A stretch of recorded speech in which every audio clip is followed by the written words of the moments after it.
then we're just gonna add, it's a matter of preference, a couple drops along the top. Okay. And I imagine a little bit goes a long way. It does, but we're gonna thin it out with water, so, and you can always, if it thins out, you can always come back and add more. And we're gonna tilt it just a hair so that it starts to drip when we add some water here. Okay.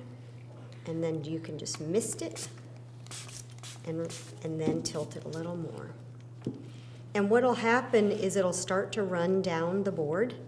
And if it doesn't, you can give it a little help by shaking it and mist it a little more. You can tap it on the table. You can use a heat gun to move it. The water will really thin it out. If you're having trouble getting it going, you can drop a heavier dollop of ink on it. And I like to let them run right off the edge. Yeah. And see, if you spray it down near the bottom, you'll get less of a perfect line, but it fans it out even more, which is cool. And I'm gonna let mine go right off the edge. I think this one's kind of stopped where Ooh, it's I like at. that. Well, you can add ink right there even. Go ahead and Okay. put a drop right in that center spot. And then if it gets thin in places, you can tilt your canvas back the other way. And what that does too is it kind of moves the ink around enough that it is drying in the process too, because we don't get it all glopped in one area.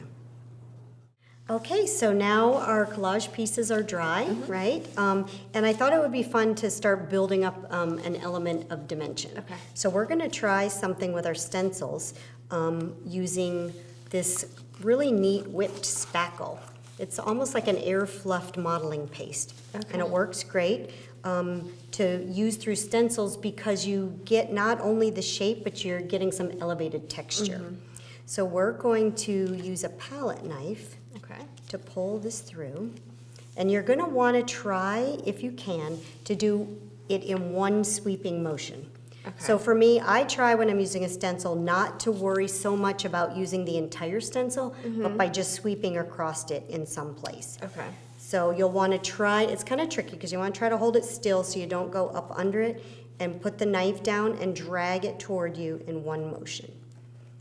And then if you want to catch more of it, go back and start in the same motion.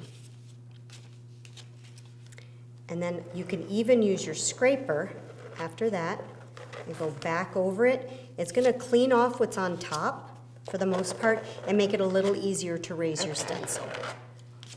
Now with this technique, you may or may not see some, oh, that one turned out, that's a nice clean pull. You'll see a few areas where I didn't intentionally put it. You can take a paper towel or an artist sponge and just real quick before that dries, pull that up.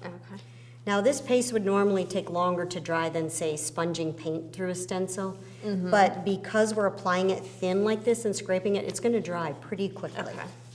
So I like to turn my canvas and come in at it at another angle.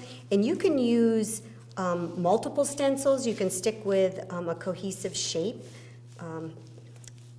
I always try to make sure that whoever is doing it alongside of me takes a look at it from the perspective that it has to be visually pleasing to them.